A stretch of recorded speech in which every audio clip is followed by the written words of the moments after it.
այցել իրական մարմնից ներկայացրել են քննչական կոմիտեի քննիչի որոշում, որի համաձայն պետք է թիվ քրեական վարույթով Միքայել Սրբազանին ձերբակալեն կալանավորման ներկայացնելու նպատակով։ Այս քրեական գործը ըստ նյութի հարուցվել է ներքին գործերի նախարարության ոստիկանության համապատասխան վարչության կողմից ստացված հաղորդման հիման վրա այս թվականի հունիսի 17-ին մեջը առիթը նշված է 2024 թվականի փետրվարի 3-ին տված հարցազրույցի ժամանակ Միքայել Սրբազանի խոսքերին։ Իբրև իշխանությունը զավթել է սահմանադրական կարգը բռնի տապալելուն ուղղված հրապարակային կոչերի առաջ, 1 տարի մի քանի ամիս առաջ։ Ակնհայտ է, որ սա հակաեկեղեցական այս գործընթացի շրջանակներում է կատարվում։ Հիմա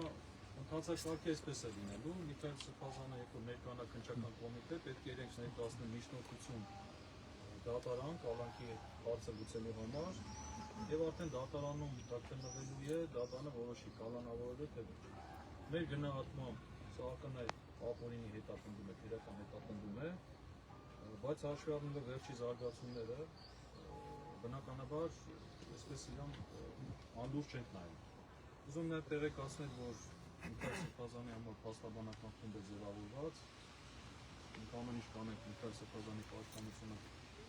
իրականացնելու, իհարկե ձեր աղոթքների եւ ձեր աջակցության այսքան։ Ո՞նց տանել։ Եթե տանել են մեզ բոլորից ծով տանել։ Որտեղ Միքայել Սրբազանը Սրբազան մի գնացեք,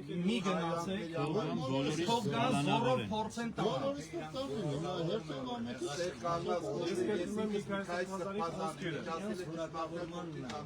Սրբազան դուք մի գնացեք, թող փորձեն